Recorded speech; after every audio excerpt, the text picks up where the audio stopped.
월요일에 인사드리는 주민합니다. 전차 군단의 급락세가 이어지면서 오늘도 양시장이 약세를 이어가고 있는데요. 하지만 장 초반보다는 현재 하락폭을 어느 정도 축소해 나가고 있습니다. 오늘 시장 마감상도 안투위투에서 잠시 후에 함께 확인해 보시기 바라겠습니다. 오늘도 장 마감 10분 전에는 여러분들의 고민 종목들을 저희가 상담해 드립니다. ARS 이용하시면 되는데요. 샵 4248 누르시고요. 종목, 매수가, 비중 남겨주시면 발빠르게 상담해 드리겠습니다. 하루 종일 접수받고 있습니다. 네, 1월 28일 안투위투 본격적으로 시작하겠습니다. 채널 고정해주세요.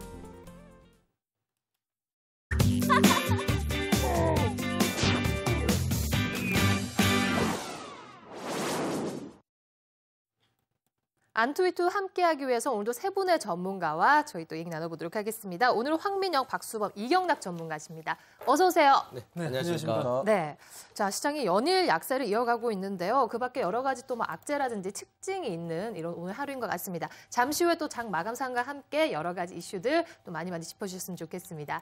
자, 그럼 오늘도 본격적으로 종목 상담으로 시작합니다. 먼저 첫 번째 종목 화면으로 만나보실게요.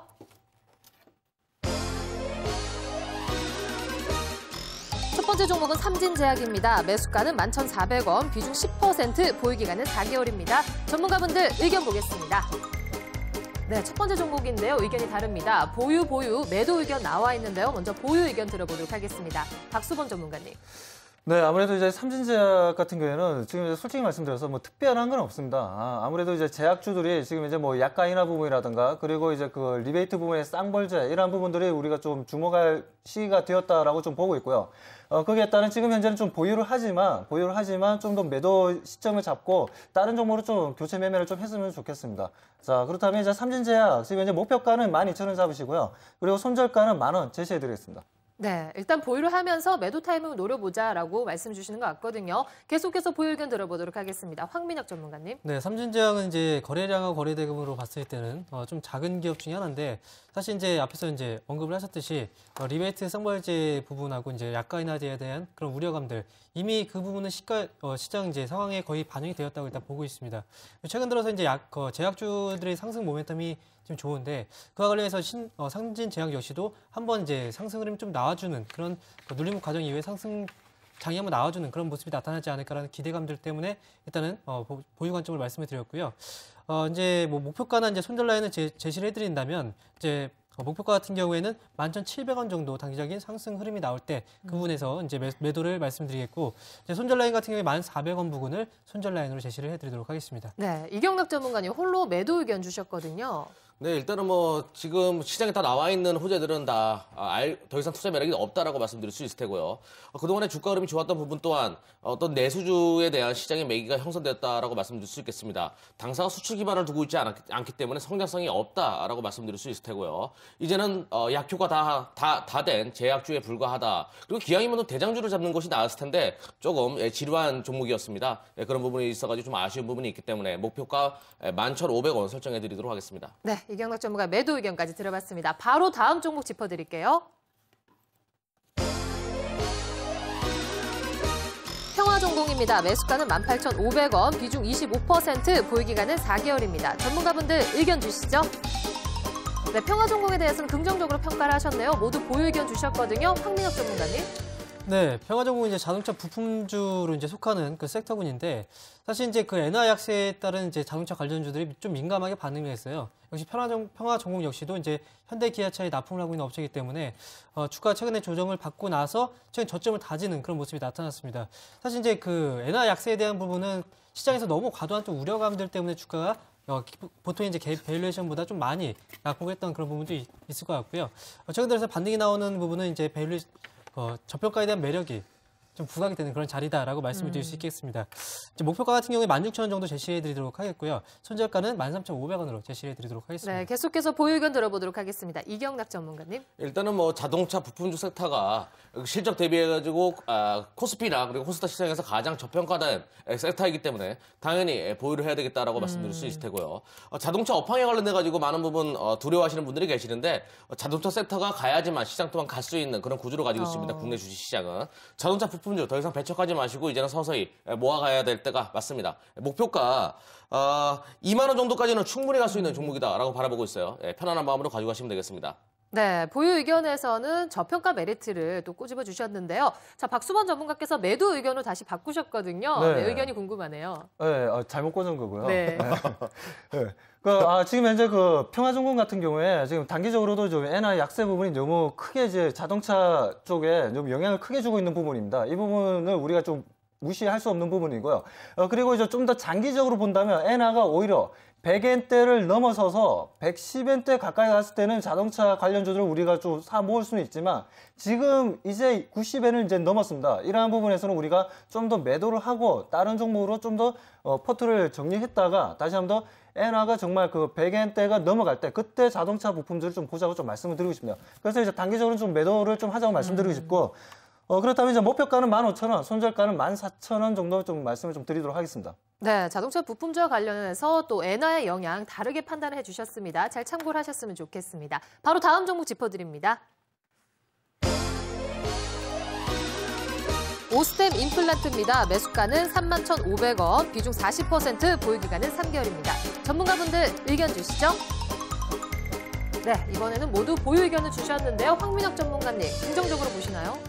네, 역시 이제 오스템 임플란트 같은 경우에 과거에 좀 악재가 좀 있었지만 최근 들어서 다시 한번 반등을 해주는 그런 모습이 나타나고 있습니다.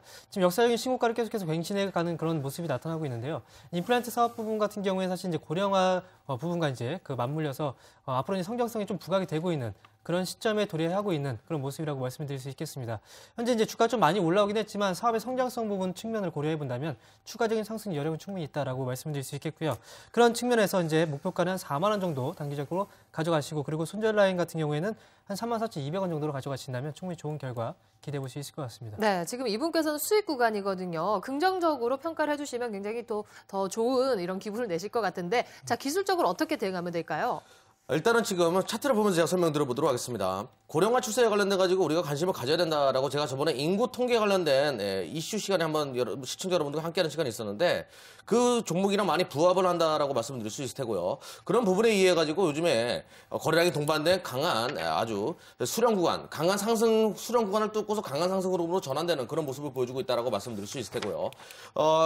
당사가 가지고 있는 성장성, 모든 것을 포함하고 회계상으로도 현재의 성장성을 가치를 매겼을 경우에는 37,000원 정도까지도 충분히 안착할 수 있는 구간에 있다라고 말씀드릴 수 있겠습니다. 37,000원 정도에서 절반 정도는 수익 실현하시고 나머지 물량은 지속적으로 보유하시면서 이 회사의 성장성을 함께 하시는 그런 주주로서 살아가시는 것도 나쁘지 않겠다라고 말씀드리겠습니다. 네, 오스템 임플란트에 대해서는 긍정적인 평가가 이어졌습니다. 바로 다음 종목 짚어드립니다. 메디포스트입니다. 매수가는 82,000원, 비중이 100%고요. 보유기간은 3일 되셨습니다. 전문가분들 의견 주시죠. 네, 보유기간 짧은데요. 자, 이번에도 굉장히 좋게 평가를 하시는 것 같아요. 박수범 전문가님. 네, 지금 이제 메디포스트에 대해서는 아무래도 지금 이제 시장이 지지부진한 데 있어서 아무래도 그 시장에서 좀 주목되는 게 이제 개별주들이라든가 또 줄기세포 이러한 이제 관련주들이 좀 움직임을 보여주고 있다는 부분입니다. 그리고 이제 차트를 보면서 좀 말씀을 드리겠습니다. 이거는 이제 단기적인 관점이니까요. 참고하시고요. 자, 메디포스트에 대한 이제 기본적인 분석보다는 우선 이제 우리가 보면은 양봉을 만들 때 계속해서 이제 수급이 들어오고 있다는 부분이죠. 이렇게 이제 양봉을 만들 때 수급이 형성되고 있다는 부분들은 우리가 좀 긍정적으로, 단기적으로 긍정적으로 볼 수가 있다는 부분들이고, 지금 현재 이러한 흐름이라면 계속해서 우리가 목표가를 이제 93,000원까지 가져가고, 그리고 손절가를 82,000원까지 가져가신다면, 단기적으로 좀 좋은 수익을 좀 만들 수, 이렇게 힘든 시장에서 좋은 수익 만들 수 있다고 생각합니다. 네, 비중이 100%인데요. 계속 들고 가도 될까요? 황민혁 전문가님. 네, 메디포스는 제가 지난 시간에 이제 여러분들께 말씀드린 종목인데 아마 그 방송을 보고서 매수하신 것 같아요. 메디포스트에 대한 성장성, 앞에서 이제 오스템 임플란트도 말씀을 드렸지만 고령화 사회 시기가 접목을 시켜서 충분히 성장성이 있는 그런 기업 중에 하나고요. 역시 재무 구조도 튼튼한 기업이기 때문에 장기적인 성장 모멘텀으로 충분히 보유 관점으로 계속해서 끌고 가신다면 충분히 좋은 수익 기대해 볼 수 있을 것 같습니다. 목표가 같은 경우에는 지금 116,000원 정도로 제시를 해드리도록 하겠고요. 손절 라인은 78,700원 정도로 제시를 해드리도록 하겠습니다. 네, 메디포스트 가격 제한까지 잘 들어봤습니다. 다음 종목 바로 짚어드릴게요. 한국콜마홀딩스입니다. 매수가는 16,650원, 비중 30%, 보유기간은 한 달입니다. 전문가분들 의견 보겠습니다. 네, 시장이 약세를 이어가고 있지만 긍정적인 종목들이 많은 것 같습니다. 계속해서 보유 의견 들어보도록 하겠습니다. 이경락 전문가님. 일단 뭐 한국콜마홀딩스가 가지고 있는 성장성, 화장품 산업에 대한 성장성, 이게 원래 한류의 또 다른 이름인데 그런 부분에 있어가지고 조금 주가 흐름이 좀 안 좋은 부분은 단기적인 시장에 의한 시세 차익 물량들이 나오고 있다라고 말씀을 드릴 수 있을 테고요. 당연히 당사가 가지고 있는 성장성과 그리고 우리나라 한류 문화에 대한 그런 성장성을 다 개선할 경우는 당연히 갖고 가는 것이 맞겠다라고 말씀을 드릴 수가 있겠습니다. 목표가는 17,000원까지는 충분히 갈 수 있는 종목이다라고 말씀드릴 수 있을 테고요. 손절가 12,000원 설정해드리도록 하겠습니다. 네, 계속해서 박수범 전문가의 보유 의견 들어보도록 하겠습니다. 네, 한국콜마홀딩스 뭐 아무래도 이제 최근에 중국의 그 지사의 그 매출, 중국의 또 영향으로 인해 가지고 그 시너지가 이루어질 수 있는 내수시장 성장에 따른 이제 수혜주로 이제 부각이 되었던 종목입니다. 네, 그런 부분에서 이제 계속해서 우리가 좀 바라볼 수 있는 부분들이고, 그렇다면 지금 현재 이렇게, 주가가 좀 더 하락을 한다면 좀 더 우리가 싼 가격에 주식을 좀 더 매수할 수 있는, 굉장히 좋은 위치라고 좀 말씀을 좀 드리고 싶고요. 그렇다면 지금 현재 목표가는 16,000원을 좀 제시해 드리고요. 그리고 손절가는 12,500원을 좀 말씀드리고 싶습니다. 네. 자, 황민혁 전문가님께서도 보유 의견 주셨거든요. 네, 제가 이제 예전에 또 한국콜마를 또 방송에서 말씀을 드렸었거든요. 네. 한국콜마홀딩스는 한국콜마 이제 자회사죠. 지금 한국콜마홀딩스 같은 경우에는 지금 시장이 여건이 좀 안 좋기 때문에 주가가 좀 밀리는 거지. 이 기업의 성장성 부분, 지금 2013년도에는 중국에 대한 모멘텀이 있는 그런 기업들은 분명히 올라갈 겁니다. 그래서 자회사는 한국콜마에서 보유하고 있는 북경콜마의 그런 가치들이 반영이 되면서 주가는 역시 상승 쪽으로 방향성을 잡아줄 수 있다고 보고 있기 때문에 한국콜마홀딩스 같은 경우에 지금 현재 관점에서는 보유로 말씀을 드리도록 하겠고요. 목표가는 16,000원 정도로 제시해 드리도록 하겠습니다. 그리고 손절가는 11,900원으로 제시해 드리도록 하겠습니다. 네, 알겠습니다. 한국콜마홀딩스까지 저희가 발빠르게 상담해 드렸습니다. 자, 장 마감까지 뭐 한 1분 20초 정도 남아 있는데요. 자, 오늘도 양시장이 파란불을 켜면서 마감될 것으로 예상이 되고 있습니다. 역시나 IT와 자동차주들의 후진이 이어지고 있는데요. 자, 코스피 시장 현재는 0.35% 하락하면서 1935포인트, 1940포인트 아래에서 거래되고 있고요. 코스닥 시장 하락폭을 조금 더 늘렸네요. 0.63% 하락하면서 503포인트에 마감될 것으로 예상 체결 지수 나오고 있습니다. 여전히 환율 악재 수출주들의 급락이 이어졌고요. 오늘은 내수주와 은행주들의 선방이 특징인 하루입니다. 자, 코스피 시장 보시는 것처럼 외국인들이 지난 시장에 이어서 5천억 원 넘게 팔아치우고 있습니다. 하지만 기관과 개인들도 물량을 어느 정도 받아내고 있는데요. 지수 하락폭을 어느 정도는 방해를 하는 것 같습니다.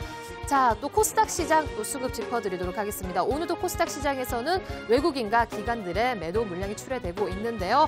파랑불을 켜면서 마감될 것으로 예상이 됩니다. 잠시 후 마감 지수 살펴드립니다.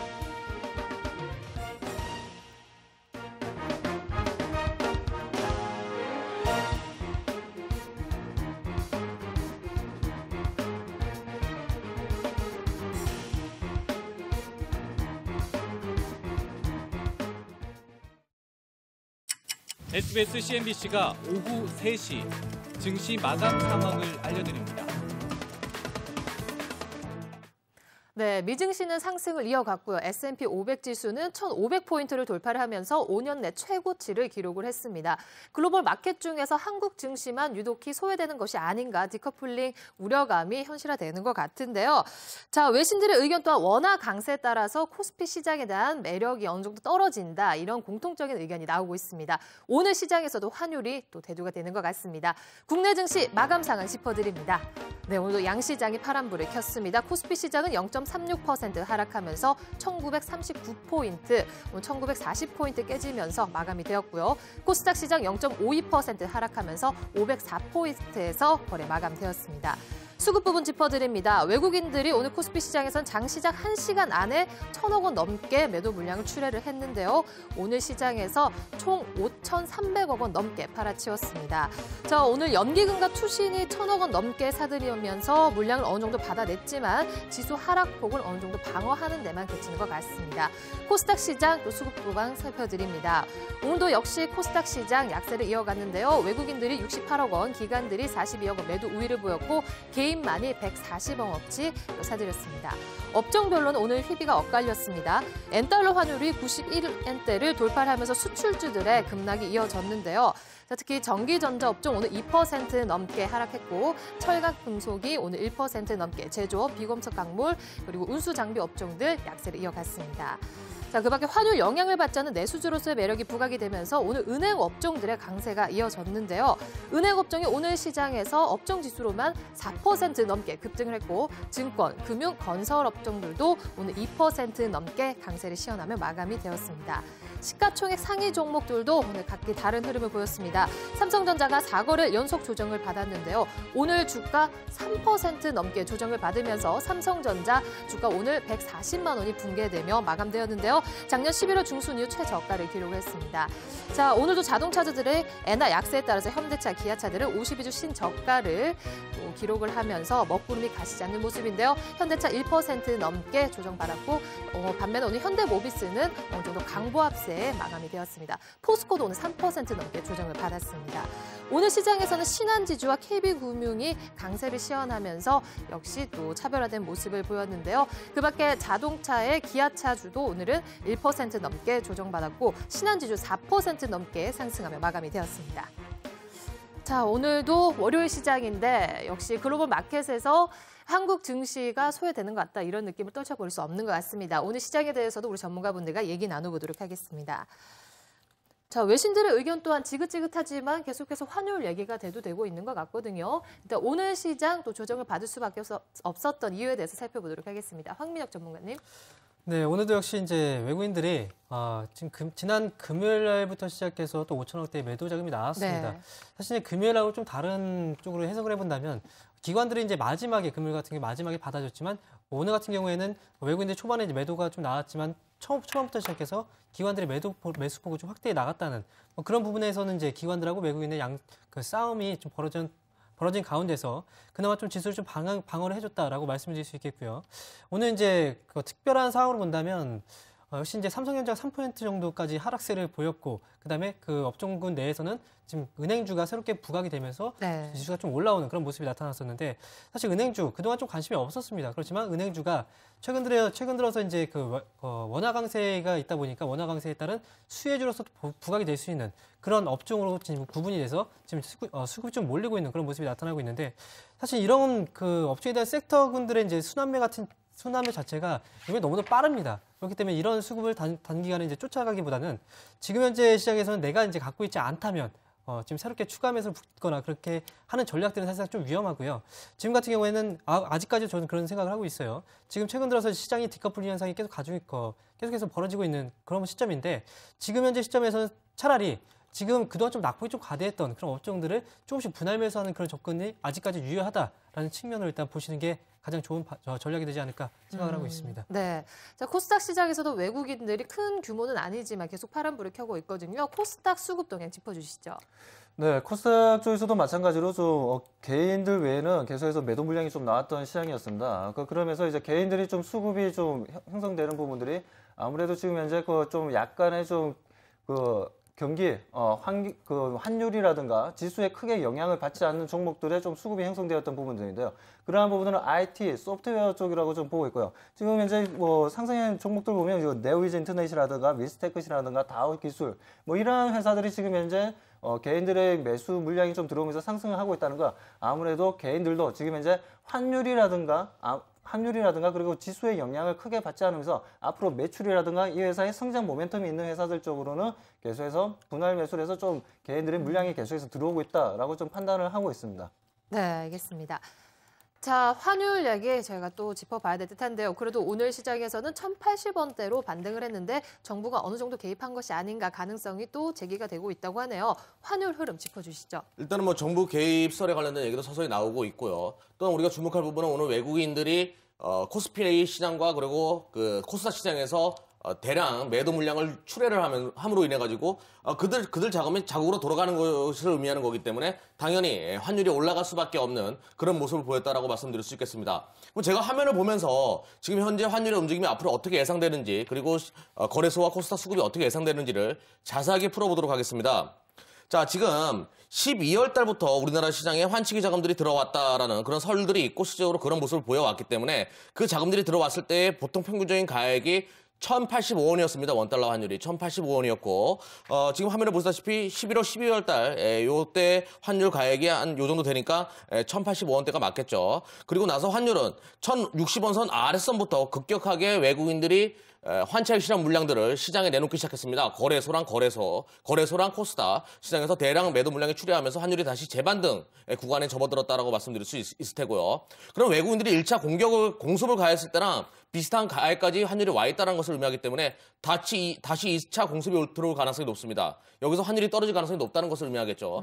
그러면 이 구간에서 당연히 외국인들이 무엇을 누리냐. 채권 시장과 그리고 우리나라 주식 시장 그리고 선물 시장에서 다시 매수세로 전환될 가능성이 높을 가능성이 높아요. 그러면서 국내 주식 시장이 다시 큰 폭의 상승으로 이어질 수가 있다고 말씀드릴 수 있겠습니다. 그래서 지금은 가지고 있는 주식을 팔 때가 아니라 오히려 물량을 더 추가하거나 적극적으로 시장에 나서야 될 때다라고 말씀을 드리겠습니다. 네.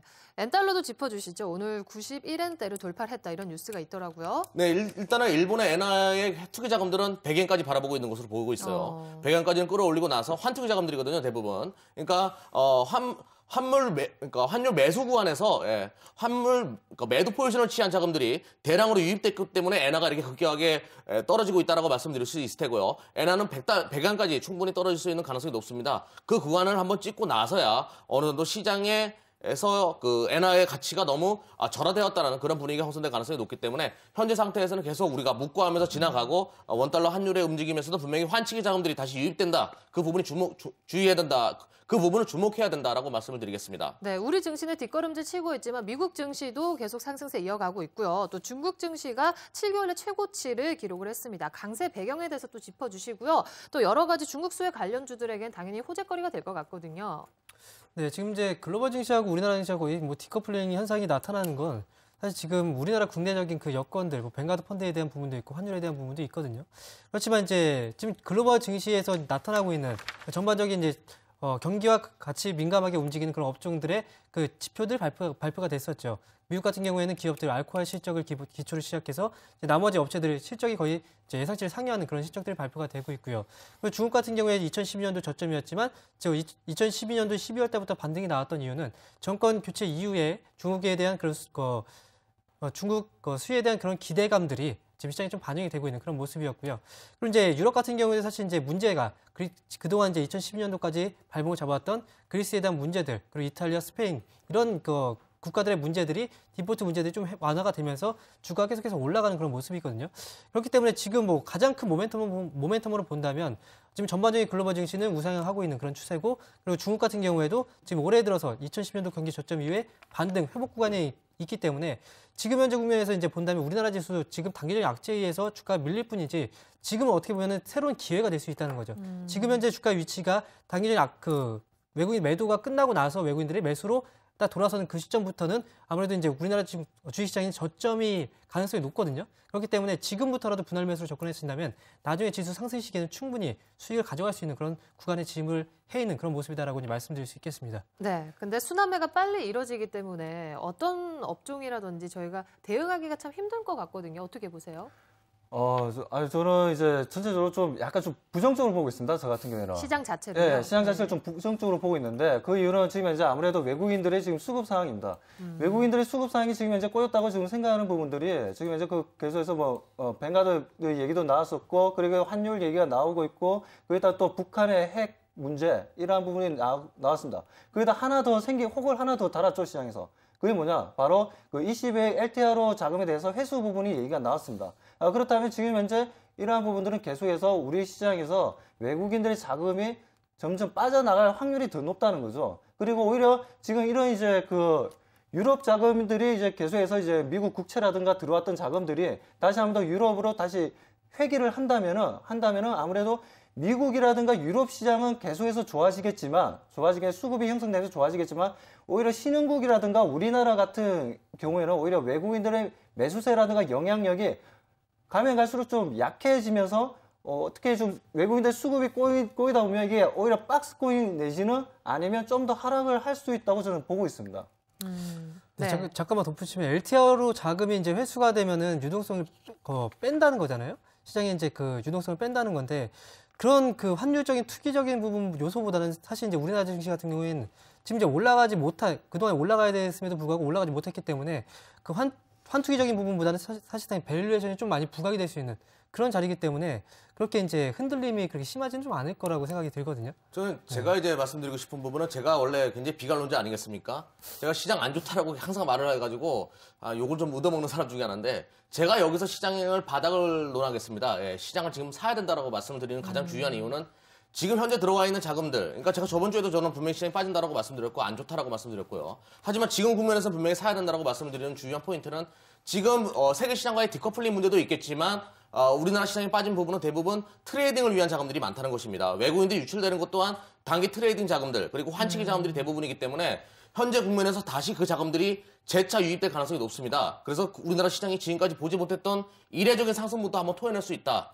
그런 모습도 보여줄 수 있다라고 말씀드릴 수 있을 테고요. 네. 지금은 지수 연동 종목을 접하는 것이 당연히 맞다라고 말씀드리겠습니다. 네. 저도 정말 그 이경락 전문가의 말대로 정말 되길 정말 바라는 사람입니다. 저도 근데 박수환 전문가님은 네. 저번 주에 시장을 긍정적으로 바라보셨던 분이 왜 이번 주에는 이렇게 갑자기 확 바뀌셨는지. 아니요, 부정적으로 계속 말씀을 드렸습니다. 아니신 것 같은데 저번 주에. 지수 빠진다고 지금 말씀드렸습니다. 그러셨나요? 네. 네. 그때 두 분은 좋게 보셨고 저는 네. 안 좋게 봤었어요. 좀 안 좋게 보셨죠? 환율 그랬나요? 쪽도 네. 그렇고. 그 안 좋게 봤었는데 자동차 지금 쪽도. 이제 네. 왜 제가 계속 안 좋게 보는 이유는 뭐냐면 오늘 같은 경우에 굉장히 중요한 날이라고 좀 판단했습니다. 왜냐하면 금요일 날에도 외국인들의 포지션이 매도 쪽에 좀 강한 흐름을 좀 보여줬고 네. 오늘이 정말 그 코스피 지수상에 차트를 보면서 잠깐 말씀을 좀 드리도록 하겠습니다. 코스피 지수상에 코스피 지수상에 잠시만요. 지금 차트가 네. 지금 이제 이평선을 좀 깨는 현상을 좀 보여주지 않아야 되는데 지금 이제 보시다시피 122평선에서 오늘 좀 아예 갭 하락을 하면서 좀 깨는 흐름을 좀 보여줬다는 거죠. 이러한 부분들은 너무 지금 이제 단기적으로 봤을 때 우리가 바닥 신호는 아직까지 나오지 않았다는 부분입니다. 그렇다면 이번 주에 우리가 어떻게 봐야 되냐? 지금 같은 시장에서는 오히려 지금 대형주를 모아가기보다는 아직까지 정확한 바닥이 나올 때까지는 좀 신중할 필요는 있다고 생각하고 있고요. 거기에 따른 좀 더 계속해서 2주 동안 계속 그런 현상이었죠. 개별주, 그리고 무슨 관련주, M&A, 여러 이슈와 관련된 종목들이 좋은 흐름을 보여줬다는 겁니다. 그러한 흐름들은 이번 주에도 지속될 거라고 보고 있고요. 그렇다면 그러한 지속 속에서 외국인들의 포지션이라든가 그런 어떤 변화가 시장에서 포착이 된다면 그때가 정말 바닥 시점이니까 그때 가서 대형주에 대해서 매수를 하도 늦지 않다는 겁니다. 지금 현재는 좀 관망하시고 좀 더 보수적인 관점을 좀 대해주길 바랍니다. 제가 저번 주에 말씀드렸던 부분 중에 하나가 시장을 제가 기다리자라고 말씀드렸고요. 시장을 긍정적으로 바라본다라고는 말씀드리지 않았습니다. 기다려야 된다고 말씀을 드렸고요. 지금 현재 국면 환율이 1080원선을 넘어선 이 국면은 분명히 지금 다시 재매수를 들어갈 자리가 맞습니다. 지금 기술적인 차트 부분으로 가지고 지금 현재의 외국인들의 수급을 설명도 할 수 없는 상황이기 때문에 현재는 지금 저는 분명히 말씀드리지만 지수 연동 종목들 그리고 지금 과대하게 트레이딩 목적으로 지금 뺀 자금들, 뺀 종목들은 당연히 지금 들어가야 될 부분이 맞다라고 말씀을 드리겠습니다. 네, 제가 약간 덧붙이자면 네. 제가 코스피 지수 시장 안에서 외국인들이 5천억대 매도 물량을 뱉어낸 그런 시점을 한번 확인을 해봤거든요. 2012년도 6월 25일경이었어요. 그때 주가가 이제 최고조로 빠지고 나서 그 다음에 도지를 띄우고 한 이틀 정도 횡보하다가 그게 이제 시장에 저점으로 작용을 했었거든요. 그 다음에 강한 반등 흐름이 나왔던 것처럼 최근 들어서 5천억대 그 매도 자금이 연이어서 이틀 동안 이 거래 동안 출회가 됐다는 건 사실상 거의 투매거든요. 투매를 지금은 기관들이 받아주고 있다는 이런 부분으로 이제 따져 본다면 이게 지금 현재 국면에서 지수가 조만간 더 빠지기보다는 지금 부분에서 좀 저점을 다지는 그런 흐름이 좀 나타나지 않을까라는 그런 생각을 좀 갖고 있습니다. 지금 말씀하신 게 그러니까 지금 이제 11월 중순 정도에 지금 이제 바닥을 찍고 올라온 부분을 말씀하신 거잖아요. 이때 부분만 하더라도 지금 이렇게 바닥 잡고 올라올 때 제가 그때 매수를 얘기했습니다. 제가 저희 가족들한테 매수를 얘기했는데 그랬던 이유는 바로 외국인들의 포지션이 매수로 전환되었다는 바닥 신호가 나와줬다는 거죠. 그렇기 때문에 이때 당시에는 지수는 하락하고 있었지만 충분히 우리가 매수로 해서 단기적으로 12월 달까지 계속해서 상승하는 흐름을 좀 맛볼 수가 있었지만 지금 상황에서는 아직까지도 문제가 뭐냐면 정확한 바닥 신호가 안 나오고 있다는 게 제가 문제입니다. 이 말씀만 잠깐 드릴게요. 제가 12월 달부터 내가 시장이 답보 상태를 보일 것이다라고 말씀을 드렸던 게 투신권의 매수세가 나타나지 않았기 때문에 그런 말씀을 드렸거든요. 그런데 지금 2000선이 무너지고 1950선이 무너지니까 투신권에서 오늘부터 적극적으로 시장에 개입하는 모습을 분명히 보여왔다는 것입니다. 단기 투자 세력인 투신권이 이런 모습을 보인다는 것은 단기적으로 지금 현재의 낙폭이 너무 과했다는 부분을 의미하게 하고요. 외국인들이 12월 달에 들어온 부분은 제가 분명히 말씀드리지만 환투기 자금들이에요. 그 자금들이 지금 대량 유출되고 다시 환율이 올라왔다는 얘기는 그들이 자금이 다시 유입을 한다는 것을 의미하기 때문에 이 폭에서 어떤 세계 시장의 디커플링과 뭐 수급이 어쩌고저쩌고 말을 해봤자 아무 소용이 없어요. 지금 확실하게 말씀드릴 수 있는 것은 지금 자금이 유출되는 것은 환치기 자금들이 나가고 있는 것이고 그 자금들이 어느 정도 나갔기 때문에 제2차 공습이 들어올 수 있는 구간이다. 외국인들이 내일부터 다시 재매수를 시장 다시 매수를 해줄 수도 있는 상황이다라고 말씀드리겠고요. 지금 이 구간에서 뭐 시장이 빠진다 오른다 이런 것보다는 외국인 수급과 기관 수급들을 확실하게 체크하면 답이 나올 것이라 보고 있습니다.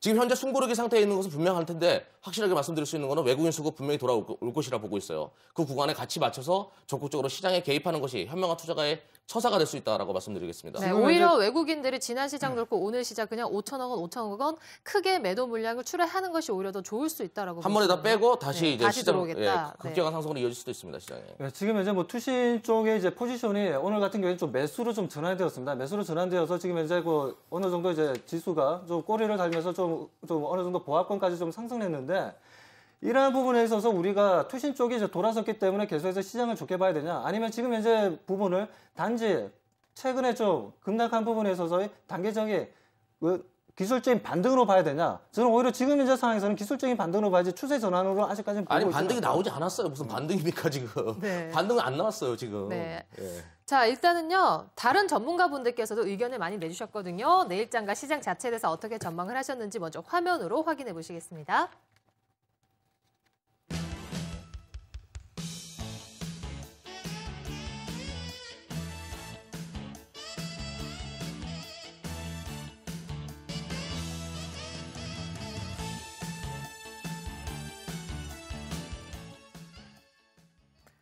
네, 다른 전문가분들의 의견을 봤는데요. 여전히 뭐 수급 불안은 지속될 것이다 보시는 것 같지만 오히려 매수 타이밍이다. 또 이렇게 긍정적으로 보는 분들도 많으신 것 같네요. 자, 먼저 황민혁 전문가님, 외국인과 기관이 힘겨루기다라고 말씀을 하셨는데 힘겨루기 중에 지금 더 우세한 것이 외국인 아닌가요? 네. 지금 금요일 날부터 이제 시작이 된 것 같아요. 외국인들이 이제 5천 원대 매도 물량이 쏟아내고 그다음에 이제 기관 쪽에서 받아줬는데 사실 이제 외국인의 매도 물량 대비했을 때 큰 폭으로 이제 매수가 유입이 되지는 않았죠. 근데 오늘 같은 경우에 좀 다른 모습이 나타났습니다. 오늘 같은 경우에도 물론 외국인들이 매도 물량이 좀 기관들보다는 좀 강했지만 그래도 기관들이 거의 이제 비등한 그런 매수 물량으로서 이제 시장을 좀 대응을 해줬다는 그런 부분으로 봤을 때는 사실 이제 외국인하고 기관들의 힘싸우기는 힘겨루기 지금부터 이제 시작이 아닐까라고 생각이 들고요. 이런 이제 흐름들을 본다면 이제 외국인들이 이제 그동안 좀 많이 매도를 했지만 외국인들 그 매도보다는 그 기관들의 이제 매수 물량이 좀 우위에 설 수 있는 그런 자리가 지금 현재 국면에 좀 도래하지 않을까라는 그런 기대감을 좀 갖고 있습니다. 그래서 이제 시장이 지금 현재 국면에서 바로 반등이 나오기보다는요. 사실 이제 외국인들이 만약에 이제 매수를 전환이 된다면 그건 정말 좋은 흐름이겠죠. 그게 아마 제가 이제 생각하고 있기로는 시장의 그 코스피 시장의 저점이 아마 이제 외국인들 매수가 들어올 때 그때가 아닐까라고 생각이 듭니다. 그렇지만 지금 현재 아직까지는 이런 수급의 개선이 여건이 나타나지 않았기 때문에 지금은 이제 우리가 투자를 하실 때는 이제 그 외국인에 대한 그런 수급보다는 지금 기관 쪽 수급에 좀 맞춰서 발빠른 매매를 좀 하시는 게 지금 가장 좋은 뭐 대응 방법이 좀 되지 않을까 그런 쪽으로 이제 해석을 하고 있습니다. 네, 기관의 사랑을 받는 종목에 대해서 한번 살펴보자 이렇게 언급해 주신 것 같고요. 박수범 전문가께서는 앞서서 또 유럽 자금 관련해서 시장 전망해 주셨고요. 이경락 전문가께서는 또 앞서서 말씀하신 것처럼 환차익 물량이라든지 이런 외국인들의 매도 물량 때문에 오히려 이제는 디커플링 부분이 많이 축소가 될 것이다 이렇게 보시는 것 같아요. 네, 적극적으로 이제 시장에 개입을 해야 된다라고 말씀을 드리겠습니다. 네, 알겠습니다. 자, 오늘 또 뭐 정부 개입을 했냐 안 했냐 이런 가능성이 제기가 되면서 어찌됐든 간에 또 원달러 환율이 1,080원대로 또 반등을 했는데요. 앞으로 시장이 또 어떤 방향으로 흘러갈지 항상 안투위투에서 점검해 보시면 좋을 듯합니다.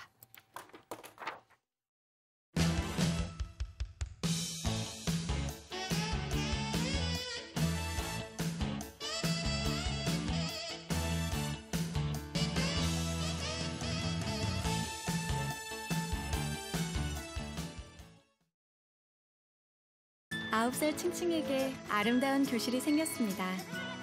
중국의 학교를 지원하는 아시아나의 아름다운 교실. 아시아나가 취향지와 친구가 되었습니다.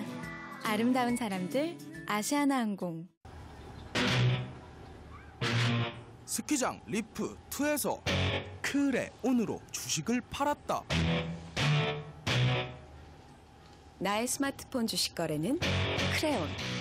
크레온이다. 아리가또. Merci. 고맙습니다. Thank you, RNL Bio. 해외가 먼저 인정한 RNL 줄기세포. 지금 세계가 한국을 찾아오고 있습니다. RNL 바이오. 9살 칭칭에게 아름다운 교실이 생겼습니다. 중국의 학교를 지원하는 아시아나의 아름다운 교실. 아시아나가 취향지와 친구가 되었습니다. 아름다운 사람들, 아시아나항공. 네, 본격적으로 포트폴리오 꾸려보는 시간입니다. 시청자분들을 대표해서 오늘도 안투, 위투 대표 두 분과 함께 하는데요. 어서 오세요. 안녕하세요. 안녕하세요. 안투 대표 김은지입니다. 안녕하세요. 위투 대표 변상익입니다. 네. 벌써 월요일이네요. 주말은 왜 이렇게 빨리 가는지. 은지 씨, 주말 잘 보내셨어요? 그럼요. 잘 보냈죠. 상희 씨 주말 잘 보내셨어요?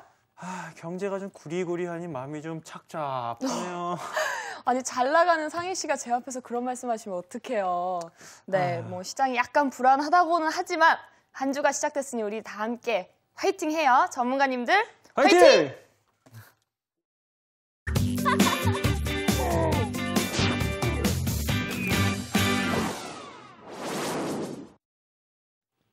네, 전문가님들 화이팅 했는데, 자, 응원을 받으셨지만 또 부담감이 굉장히 심하실 것 같아요. 오늘은 또 어떤 종목들을 가지고 오셨는지 화면으로 확인해 보시죠.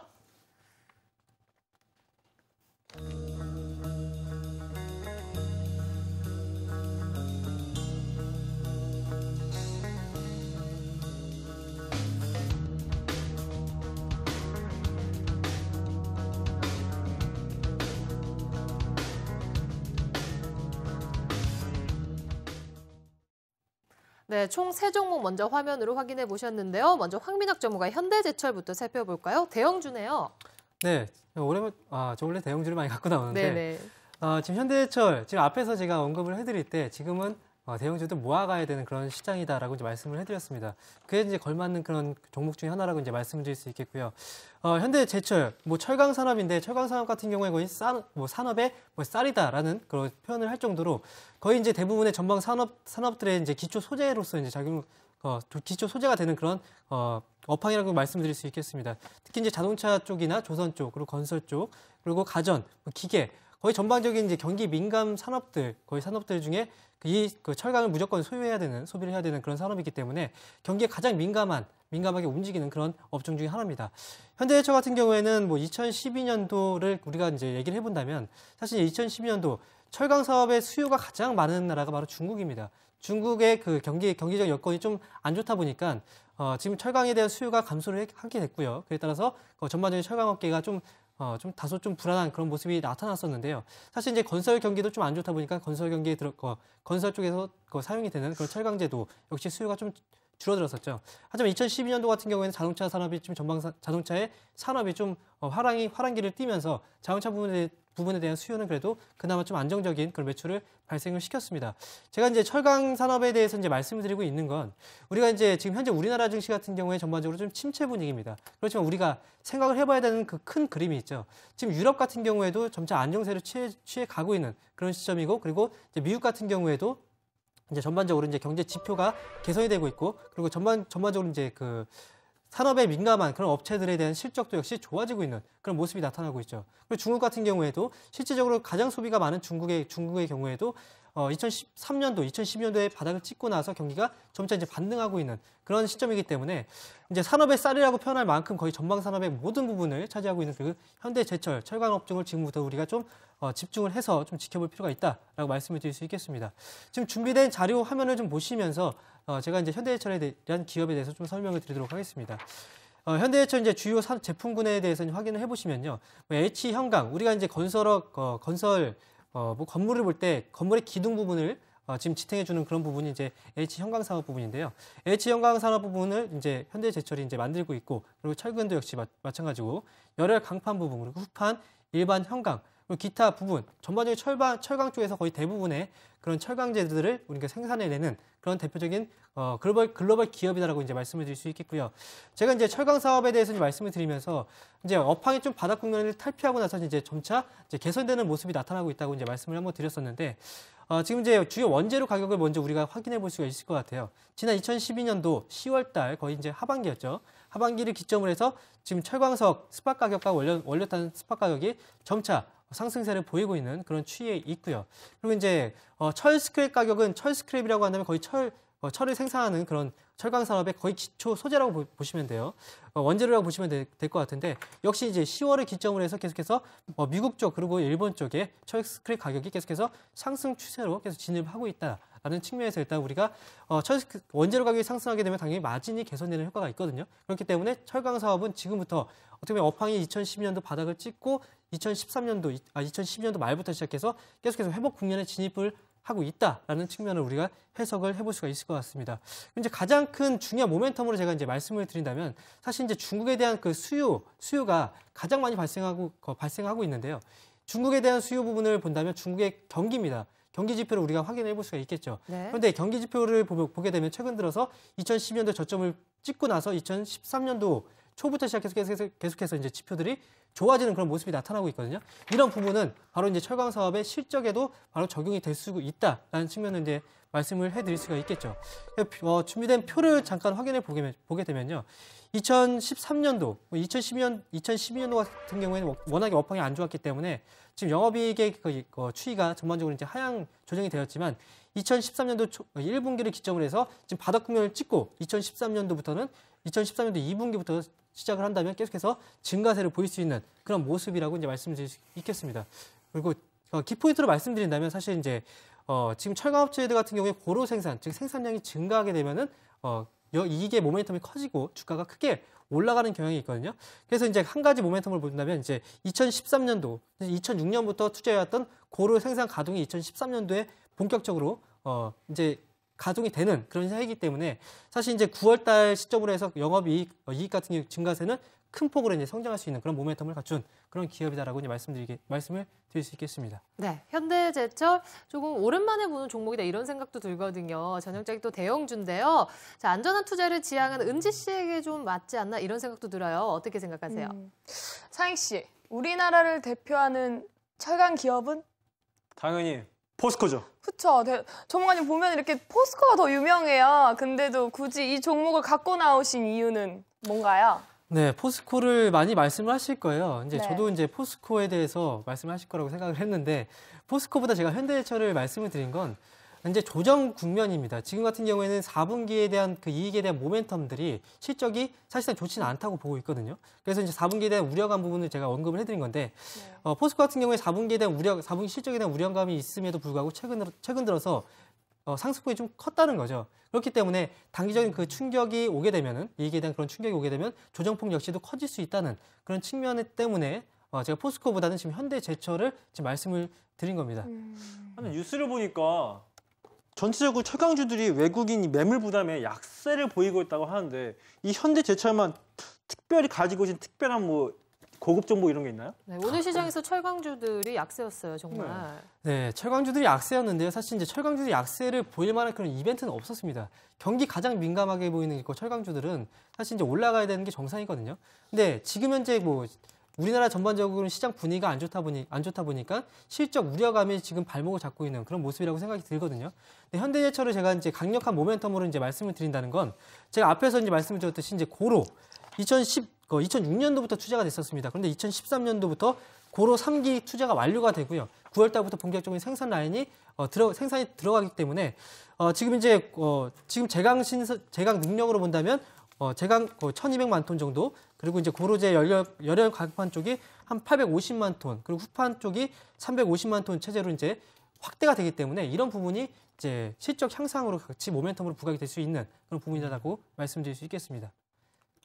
그럼 질문 하나 더 할게요. 안정적이라 말씀하셨는데 그러면 이 종목 같은 경우는 큰 폭이 거의 없다고 할 수 있나요? 그러면 폭이? 주가의 큰 변동 말이죠. 변동성으로 말씀드린다면 변동성은 사실상 하방에 대한 변동성은 작습니다. 이건 주가 차트를 보면서 말씀을 드리는 게 좋을 것 같은데 지금 전략 같이 말씀을 드릴까요? 네. 네, 제 질문부터 먼저. 예. 네, 또 무슨 질문 이게 네. 시청자 여러분들을 위해서 꼬치꼬치 따질 건 따져야 됩니다. 예. 네. 그 엔화 가치가 떨어질 경우에 지금 엔화 가치가 91엔을 찍었다는 얘기가 나오는데 가장 영업이익이나 그리고 타격이 가장 큰 것이 자동차보다 오히려 기계나 철강이 가능성이 높다라는 분석들이 많이 나오고 있거든요.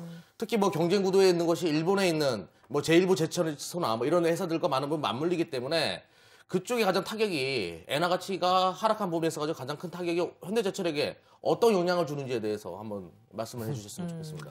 네, 한번 또 째려봐야 되겠네요. 제가 현대제철이 이제 엔화의 약세에 대한 부분은 사실 이제 현대제철강 사업뿐만이 아니라 그 전반적인 사업 부분이 거의 다 받고 있습니다. 사실 수출업체 같은 경우에 이제 현대제철도 그런 부분이 이미 다 주가에 지금 최근에 낙폭이 좀 컸던 만큼 이게 거의 다 반영이 되고 있다는 겁니다. 제가 말씀드리고 싶은 건 지금 현대제철은 1분기에 대한 실적, 2012년도 4분기 말고 1분기에 대한 실적 역시 큰 폭으로 증가세를 보이지 못합니다. 그런데 항상 이제 주식은 주가라는 건 항상 나중에 미래에 대한 꿈을 먹고 올라간다는 말이 있거든요. 사실 이제 현대제철 같은 경우에는 2분기부터 2분기가 가장 피크를 찍고요. 그리고 이제 3분기, 어떻게 9월 달에 이런 고로 생산에 대한 모멘텀들이 있기 때문에 이런 부분을 감안을 해본다면 지금 현재 주가는 너무도 낮은 그런 주가 위치다라고 말씀을 드릴 수 있겠습니다. 지금 말씀하셨다시피 엔화 부분을 물어보셨는데 그러한 부분도 있고요. 실질적으로 이제 현대제철 같은 경우에는 엔화 자금을 굉장히 많이 회사입니다. 부채요? 예. 예. 그렇기 때문에 지금 이제 엔화가 약세를 보인다면 그런 부채적인 부분에서도 어느 정도 이제 감가되는 부분이 있기 때문에 그러한 부분에서도 좀 현대제철을 좀 바라볼 수도 있는 부분이고 그리고 말씀하셨다시피 지금 현재 중국의 지금 철강 가격 계속해서 상승하는 부분 이러한 부분 때문에 지금 들고 나오신 것 같은데 저도 이제 현대제철 굉장히 좋게 바라보고 있습니다. 네, 그렇다면 지금 주가 자리는 어떤지 살펴보도록 하겠습니다. 오늘 시장에서는 외국인들이 또 뭐 매도를 했다 이렇게 특징적으로 어느 정도 떠올랐거든요. 지금 자리 짚어주시죠.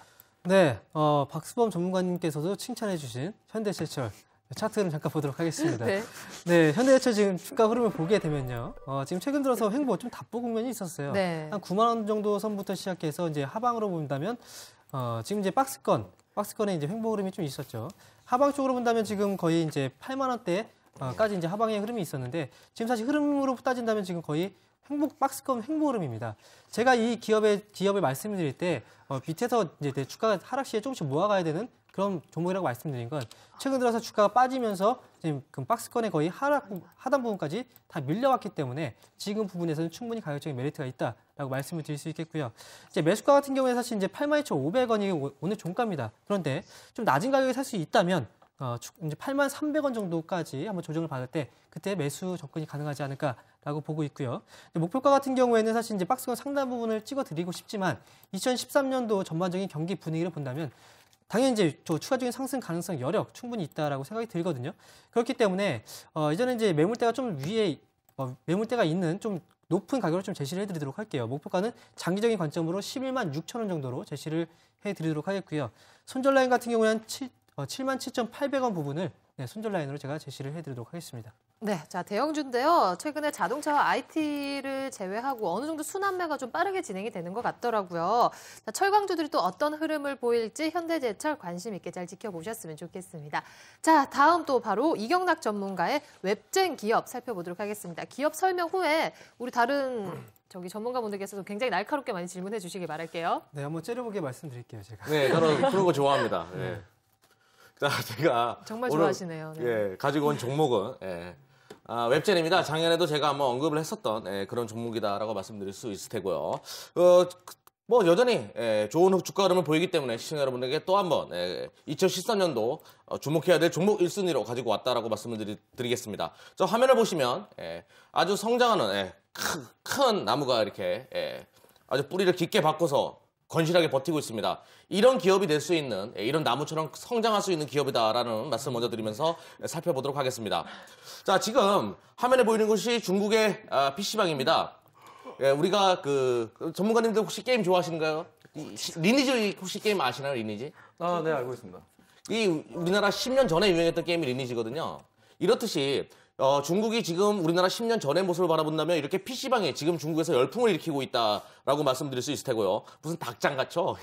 이렇게 많은 사람들이 PC방을 찾아가고 있다. 그래서 이 중국 시장에 진출한 게임이 무엇이냐? 웹젠에서 중국 시장 진출한 게임이 있거든요. 과연 어떤 게임이 있는지 우리가 살펴보기 전에 웹젠이라는 게임은 우리나라 게임사들이 요즘에 온라인 게임사들이 주가 흐름이 안 좋았던 부분이 국내 시장에만 머물러 있었기 때문에 좀 많은 부분 정체되어 있다라고 말씀드릴 수 있겠습니다. 뭐 NC 스포츠도 마찬가지겠고요. 이런 온라인 게임사들이 국내 시장에만 매출이 대부분 찍혔기 때문에 문제가 되었는데 웹제는 해외 시장 매출이 70% 이상인 유일무이한 국내 수출 의존도가 가장 높은 기업이다, 게임사다라고 말씀드릴 수 있을 테고요. 또한 좀 전에 그 닭장, PC방, 중국의 게임에서는 과연 어떤 게임이 유행하고 있는지를 우리가 살펴볼 필요가 있겠습니다. 바로 C9이라는 게임인데요. 이 회사가 웹젠 같은 경우는 뮤라는 게임으로 굉장히 유명해요. 3D 롤플레잉 게임으로 만들어옴으로 인해 가지고 2000년대 초반에 한 획을 그었고, 그 다음에 이제 중국 시장 겨냥해서 만든 것이 이 C9이라는 게임인데 굉장히 재미있다고 합니다. 그리고 중국 시장 내에서도 점진적으로 점유율을 2자릿수 이상의 점유율을 계속 증가시키고 있으니까 우리가 기대해볼 만한 그런 게임 종목이다라고 말씀드릴 수 있을 테고요. 또한 당사가 중국 시장에만 진출해 있는 것이 아닙니다. 태국이나 동남아 시장에서 또한 꾸준하게 성장세를 계속 이어오고 있는 부분들. 이게 C9을 이제 태국 시장에서 런칭할 때의 그 관람객 수인데요. 엄청나게 많은 사람들이 이렇게 관람을 하는 모습. 태국 시장, 동남아 시장에서도 굉장히 관여성이 높은 그런 게임 산업군으로 성장하고 있다라고 말씀드릴 수 있겠습니다. 또한 올해 이제 배터리 온라인이라는 게임을 이제 출시를 해요. 이게 우리 흔히 말해서 슈팅 게임이라고 그러는데요. 그 무슨 게임이란가요? 제가 그 게임 이름을 잘 모르는데 그 총 쏘는 게임 그거 뭐라 그러죠, 그거? 슈팅 게임 맞아요. 슈페저 포스 뭐 이런 거. 서든 어택. FPS, 다른 말로 FPS라 그러죠. 이런 게임을 이제 중국 시장에서 유통을 시키는데 이게 굉장히 국내 시장에서는 아예 그 유통이 잘 안 되고 있는 상황입니다. 근데 아예 해외 시장을 겨냥해서 만든 슈팅 게임이다라고 말씀드릴 수 있을 테고요. 그래픽이나 전체적인 그림 자체가 스케일이 굉장히 크고 굉장히 재밌다라고 말씀을 드릴 수가 있겠습니다. 자, 또 우리가 이 회사가 또 어떤 부분에 있어서 주목을 해야 되냐면 바로 NHN이 모회사라는 거예요. 우리가 흔히 말해서 요즘에 카카오톡을 통해 가지고 애니팡이나 캔디팡, 요즘에 또 활이라는 게임이 막 유행하고 그러더라고요. 이런 것처럼 NHN이 이런 카카오톡과 같은 플랫폼을 가지고 있지 않겠습니까? SNS 플랫폼을. 우리가 흔히 말해서 그 플랫폼 이름을 라인이라고 그러는데 해외 시장에서 일본이랑 그리고 동남아 시장, 그리고 이제 미국이랑 유럽 시장에서 라인이 점유율이 점진적으로 증가하고 있는 부분. 당연히 웹젠의 모회사가 NHN이기 때문에 라인을 통해 가지고 웹젠 게임의 모바일 게임의 유통량이 급격하게 증가할 가능성이 높다라는 부분, 바로 라인의 최대 수혜주가 웹젠이 될 수 있다는 부분을 주목할 필요가 있을 테고요. 그 부분과 마침 구간에 바로 뮤더 제네시스라는 모바일 게임이 아마 다음 달 내에 출시될 가능성이 높습니다. 그리고 당사가 MBC랑 연계해가지고 그 게임을 MBC 캐릭터를 이제 통해가지고 게임을 만들기 시작합니다. 예를 들어서 대장금 모바일 게임이죠. 대장금을 통한 모바일 게임이나 무한도전 캐릭터를 통한 게임들, 이런 게임들이 출시될 가능성이 높아요. 아마 다음 달 내에 한 8개 이상의 게임이 출시될 것으로, 모바일 게임이 출시될 것으로 보니까 그런 부분에 있어가지고 기대 심리가 굉장히 크게 형성되어 있다라고 말씀드릴 수 있겠습니다. 자, 이제 이 정도 설명드리면 될 것 같네요. 발표가 진짜 끝내주시는 것 같습니다. 아주 질문이 있는데 그 중국에서 유명한 게임이 정말 이 증거 자료가 있나요? 뭐가 유명한지 모르겠거든요, 저는. 중국에 어떤 게임이 유명한지? 중국에서 지금 대부분의 유행하는 게임은 롤플레잉 게임이 굉장히 유행해요. 우리 흔히 말해서 사냥하고 이런 게임들이 유행하는데 웹젠이 그 분야에 있어가지고 롤플레잉 게임 C9을 출시했고 거기서 점유율이 점진적으로 증가하고 있는 부분을 주목할 필요가 있겠죠. 근데 최근 이틀 동안 보니까 되게 많이 올라갔어요. 그럼 지금 사람들이 차익 실현했기 때문에 이제 매물량이 엄청 많아지지 않아요? 그래서 조금 더 기다렸다가 매수를 해야 되는 건 맞습니다. 그런데 오늘 음봉이 떴기 때문에 차일 정도나 내일 모레 정도에 분할 매수로 접근하면 굉장히 큰 수익으로 이어질 수가 있다고 말씀드릴 수 있을 테고요. 원래 주식 용어 중에 이런 말이 있습니다. 가는 말이 더 잘 달린다라는 말이 있거든요. 잘 가는 종목이 굉장히 급격하게 상승할 수 있다라고 말씀드릴 수 있겠습니다. 그럼 바로 매수를 하면 좋겠다, 오히려? 그렇죠. 내일 정도의 음봉, 그러니까 좀 마이너스권이 돌아가게 되면 당연히 매수를 들어가면 딱 좋은 매수가액이 될 수 있다고 말씀드릴 수 있겠습니다. 예, 알겠습니다. 그러면요, 요즘에는 사실 온라인 게임 우리나라는 많이 하지 않거든요? 그럼 아까 스마트폰 말씀하셨는데 이미 상용화된 게임이 있어요? 이 회사의 자회사 중에 웹젠 모바일이라고 있거든요. 그 회사가 다음 달 정도에 출시를 하고 12월 달에 나온 게임이 하나 있어요. 이 회사의 자회사의 자회사 중에 몬스터라는 회사가 있거든요.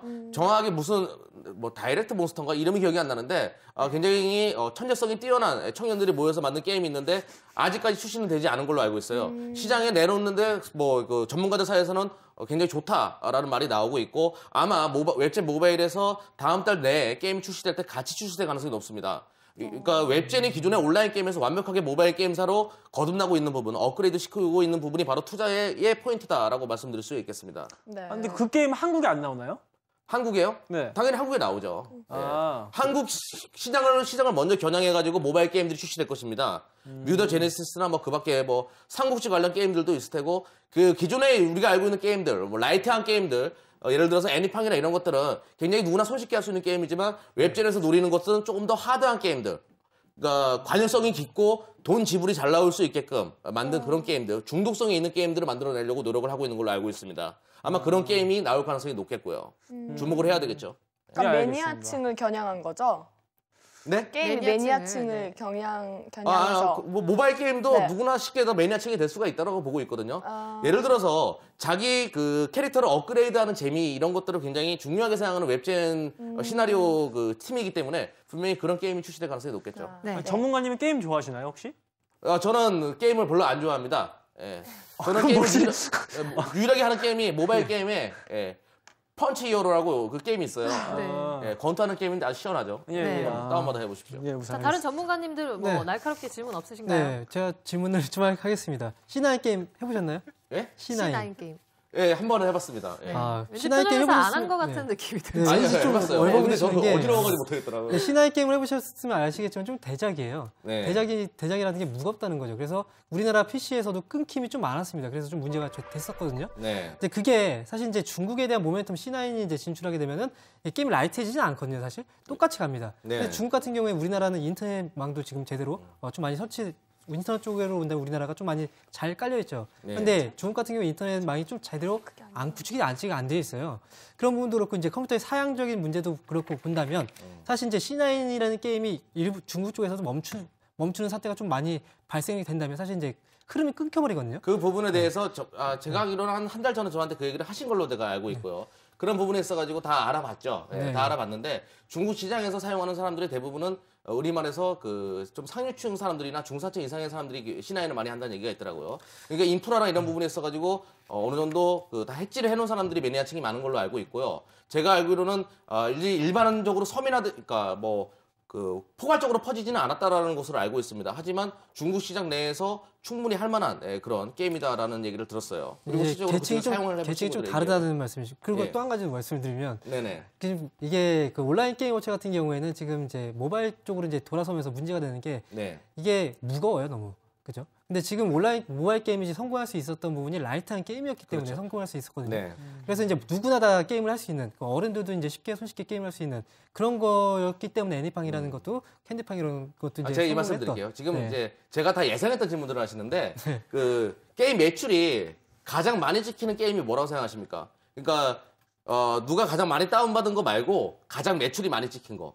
그 게임은 다 하드한 게임이었어요. EA 스포츠에서 만드는 게임들이나 아니면 어떤 롤플레잉 게임들, 아이패드나 아이폰을 통해서 유통되고 있는 미국 시장, 유럽 시장에서 되는 것은 다 롤플레잉 게임들이 대부분이었거든요. 어느 추리하는 게임이나 하드하고 뭐 한 번 다운 받을 때마다 10,000원 이상 줘야 되는 그런 게임들이 매출이 가장 많이 찍힌다는 겁니다. 하드한 게임들이 지금 그 모바일 게임 시장에서 서서히 성장하고 있고 매출이 가장 크게 나타나고 있어요. 웹젠이 만드는 게임이 바로 그런 게임이 될 수 있다는 것이죠. 게임을 다운받을 때 그 매출이 발생된다는 그렇죠. 거죠. 그런 게임 게임들. 다운료를 그렇죠.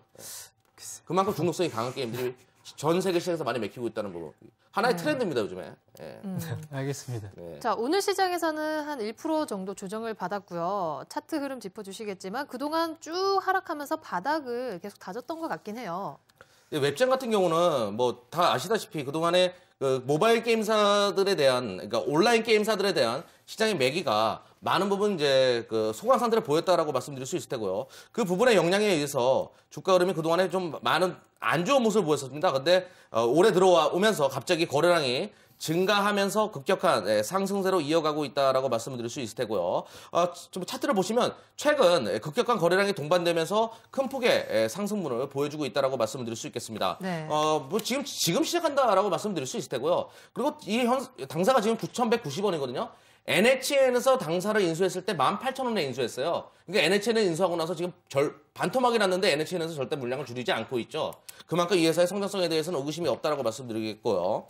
목표가액은 15,000원까지 설정해드리도록 하겠습니다. 15,000원까지 설정해드리겠고 손절가 8,300원 설정하시면 좋은 수익률이 나올 수 있다. 라고 말씀드리겠습니다. 네, 중국 쪽에서도 그렇고 기업 내용으로 봤을 때 성장성이 동반되어 있고 지금 주가 자리 자체도 매수할 타이밍이 참 매력적이다 이렇게 보시는 것 같거든요. 네, 9,400원 이하에서는 무조건 언제든지 매수가 가능한 종목이다라고 말씀드리겠습니다. 네, 그 자체도 어느 정도 좀 밑에 있는 영역이니까요. 그렇죠. 예. 알겠습니다. 웹젠 뭐 거의 아는 기업이실 텐데 오늘 한 번 더 짚어주셨네요. 잘 참고하셨으면 좋겠습니다. 자, 박수범 전문가의 아이마켓 코리아 또 들어보도록 하겠습니다. 네, 제가 오늘 들고 나온 종목은 아이마켓 코리아입니다. 정말 지금 현재 뭐 환율이라든가 지수라든가 이런 영향 때문에 지금 이제 도대체 어떤 종목을 골라야 될지 모르겠다. 네. 이러신 분들은 지금 집중해서 잘 들으시기 바랍니다. 자, 아이마켓 코리아 지금 현재 삼성그룹 쪽이 이제 MRO 사업을 하고 있습니다. MRO 사업이라는 건 이제 소모성 자재를 이제 공급해 준다는 부분인데요. 그런 부분에 있어서 이제 안정적인 이제 삼성그룹 쪽에 지금 계속해서 납품이 이루어지고 있는 부분이고 이러한 부분들은 최근에 뭐 작년 같은 경우에는 이제 베트남 쪽에도 이제 지사를 만들고 그리고 이제 유럽 쪽에는 이제 슬로바키아 쪽에도 지사를 만들 정도로 아주 굉장히 적극적으로 이제 해외 지사 삼성이 있는 곳에 꼭 아이마켓 코리아가 있다는 거. 예. 그런 모습을 볼 수가 있고 올해 같은 경우에도 올해 또 법인 회사를 더 만들 예정인데요. 그 중에서 우리가 또 봐야 되는 시장이 중국 시장입니다. 중국에는 아직까지 법인 회사가 없습니다. 그렇다면 지금 이제 삼성이 지금 중국에 진출한 부분에 있어서 아이마켓 코리아도 올해 또 법인 회사를 설립하면서 또 이제 매출이라든가 그러한 부분들이 한 개 또 업그레이드가 될 수 있다는 부분들이죠. 그렇게 본다면 이제 아이마켓 코리아 우리가 좀 긍정적으로 바라보면서 계속해서 또 볼 수 있는 부분들이고요. 그렇다면 또 걱정하시는 분들도 많을 겁니다. 뭐 삼성만 그러면 정말 매출이 이루어지면 그러면 정말 삼성에서 정말 뭐 삼성과의 어떤 안 좋은 일이 생겼을 때 그런 부분에 있어서의 어떤 불이익이 생기는 건 없냐? 전혀 이제 그런 부분을 생각하실 필요 없고요. 삼성 쪽에서도 지금 이제 아이마켓 코리아라는 회사에 대해서 지분을 10%나 가지고 있고, 그리고 이제 아이마켓 코리아가 삼성뿐만이 아니라 지금 CJ 대한통운이라든가, 그리고 이제 그 외에 이제 대림 산업, 그리고 뭐 농심, 그리고 국내 이제 굵직굵직한 대기업들도 거래처를 가지고 있습니다. 뭐 아모레퍼시픽 같은 경우에도 이제 이 회사에서 지금 MRO 사업을 하고 있기 때문에 이 회사 정말 뭐 삼성뿐만이 아니라 우리나라에 정말 우량한 회사들을 계속해서 거래처를 가지고 있다는 부분에서 우리가 매출은 계속해서 늘어나는 부분이고 좀 긍정적으로 바라볼 수 있는 부분이다라고 좀 판단하시면 되고요.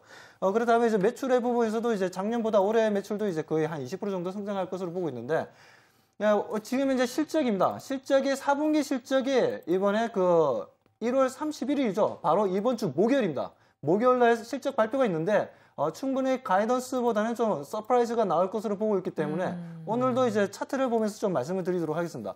오늘 차트를 잠깐 보시면서 보면 최근에 좀 주가가 좀 급락을 했죠. 급락한 건 이제 아무래도 이제 최근에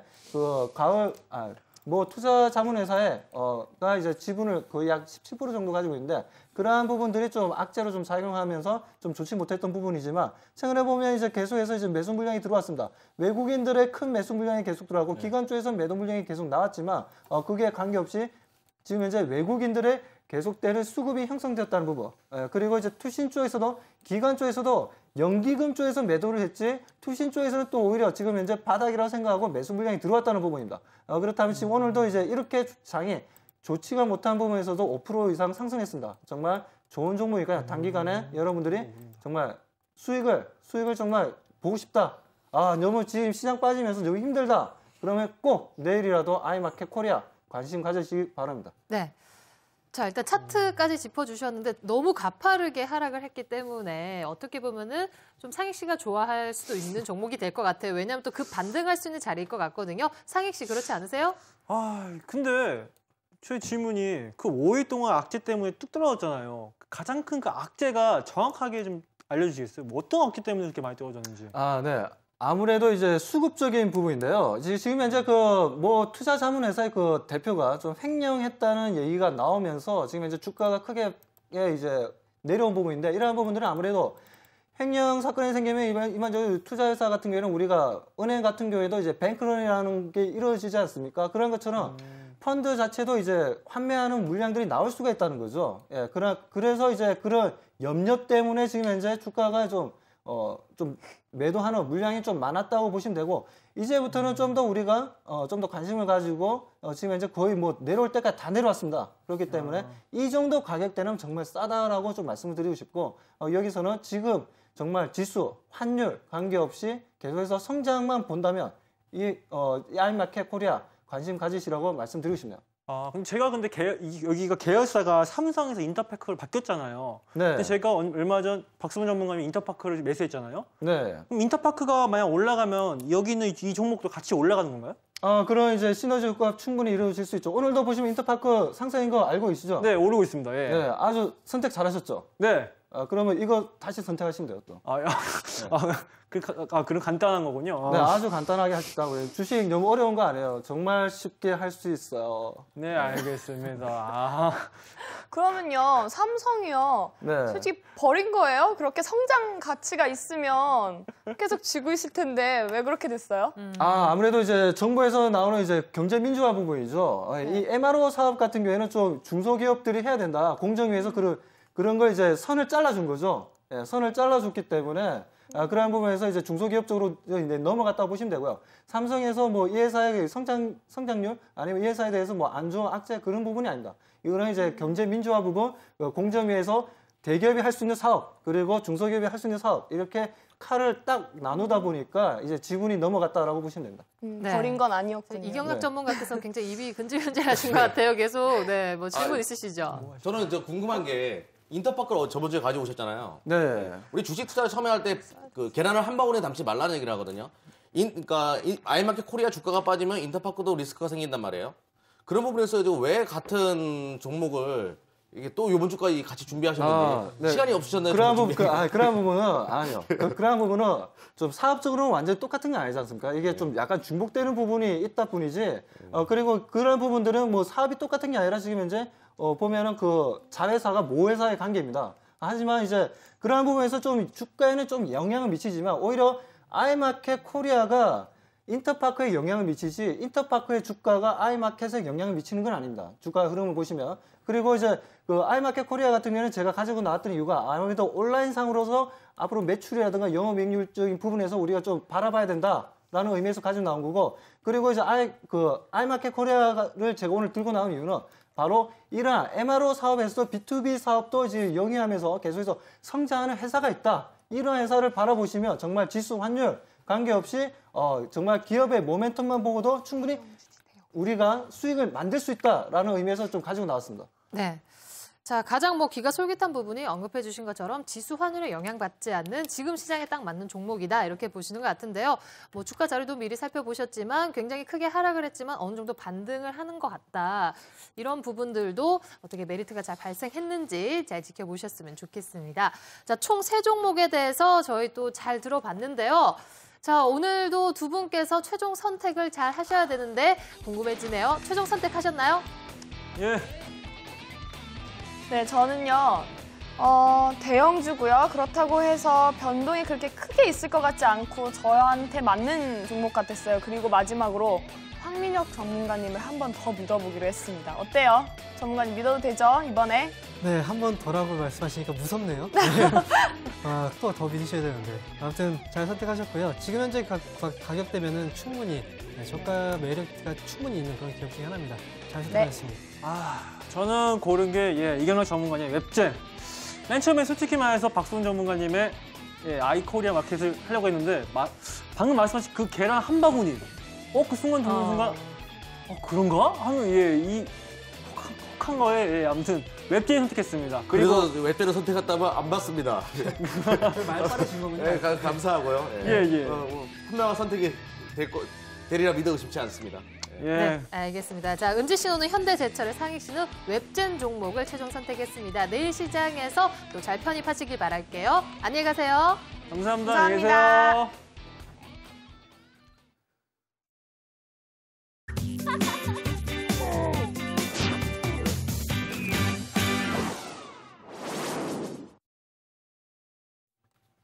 네, 종목 에이스 해볼 시간인데요.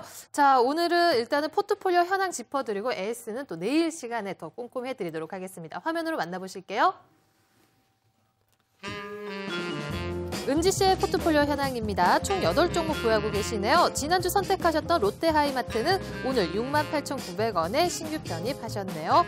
CJ CGV가 여전히 10%대의 가장 고수익 구간입니다. 상희씨의 포트폴리오 보도록 하겠습니다. 총 9종목으로 구성되어 있는데요. 오늘 MDS테크를 시초가인 14,500원에 포트에 편입하셨고요. 자, 모든 종목들이 약보합 또 강보합 수준에 머물러 있습니다. 하지만 자산 총액은 지금 플러스 구간이십니다.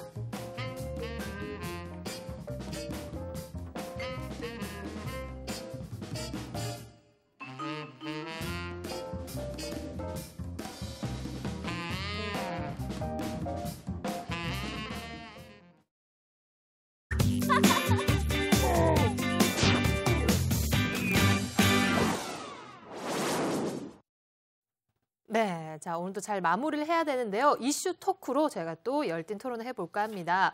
오늘 주제 또 우리 이경락 전문가께서 준비를 하셨다고 하는데요.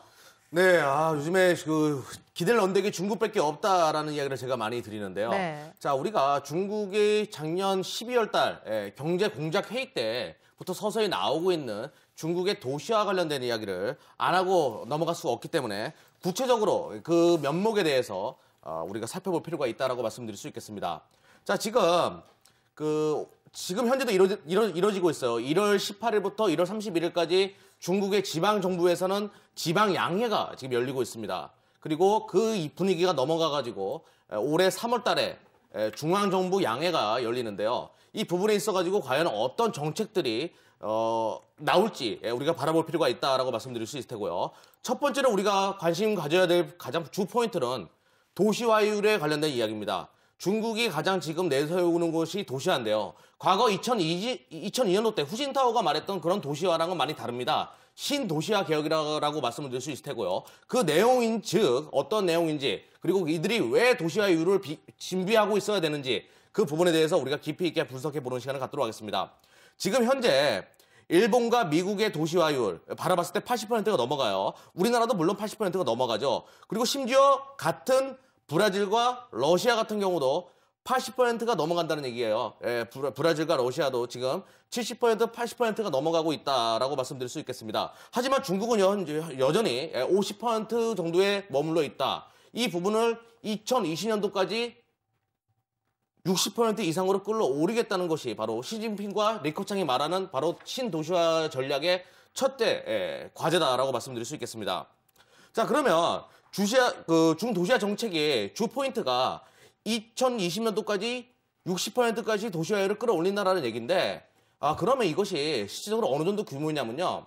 자, 제가 이제 금액으로 따지면 이 도시화 정책을 위해서 6,800조를 우리나라 돈으로 6,800조를 시장에다 부여한다라는 그 이야기가 맞물린다라고 말씀드릴 수 있겠습니다.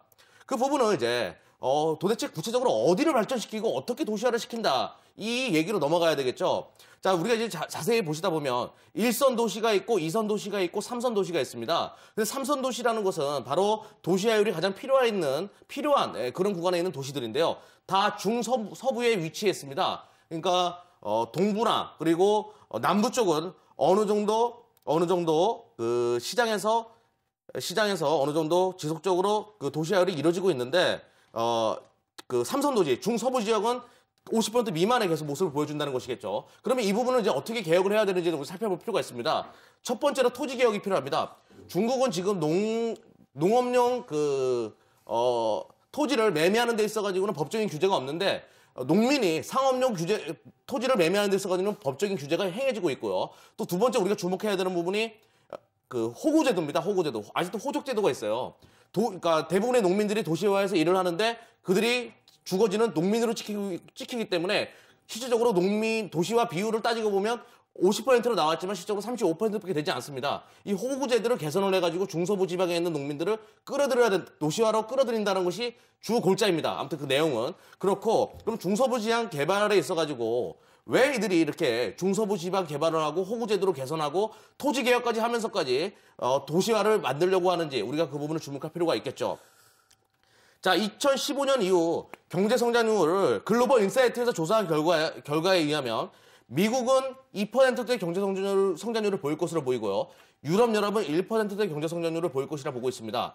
전 세계의 선진국들이 다 저성장 국면에 접어들 가능성이 높기 때문에, 침체 구간에 접어들 가능성이 높기 때문에 내수 소비를 통해 가지고 그동안에 그 인구수는 많았는데 어느 정도 소비 여력에 있었던 인구수는 많이 부족한 부분이 있었기 때문에 임금 인상을 그리고 도시화를 통해서 소비 여력을 키워가지고 자국이 내수할 수 있는 시장을 만들겠다는 것이 중국 도시화 정책의 중요한 골자다라고 말씀을 드릴 수 있을 테고요. 이 내용 중에 중요한 부분이 중국의 분배 개혁, 중국이 가지고 있는 사회주의적인 사상이 고스란히 들어가 있다는 것입니다. 지금 현재 도시별, 그러니까 동부랑 서부 간의 그 도시별 소득 격차를 비교했을 때도 3.1배나 차이가 납니다. 엄청나게 큰 소비 격차가 이루어지고 있는 부분을 최소화할 수 있는 방법, 모두가 잘 살 수 있는 방법은 바로 호구제도 개선과 토지개혁, 그리고 그들을 끌어들이는 방법들에 관련된 논의가 나오고 있다는 것이겠죠. 그리고 지금 우리가 중서부 지방에 이제 주목을 해야 되는 부분이 중서부 지방에 우리가 주목을 해야 되는 부분이 중서부 도시에 가처분 소득의 성장성을 바라봤을 때 10% 이상을 보여주는 것이 다 중서부 지방에 밀집해 있다는 겁니다. 동부랑 남부 지방, 이미 잘 사는 베이징이나 광저우 이런 데는 굉장히 침체 구간에 접어들었다는 거예요. 선진국과 별반 다를 바가 없다는 겁니다. 지금은 중서부의 도시를 어떻게 중국 시장에서 끌어올리는가, 그것이 관건이다라고 말씀드릴 수 있을 테고요.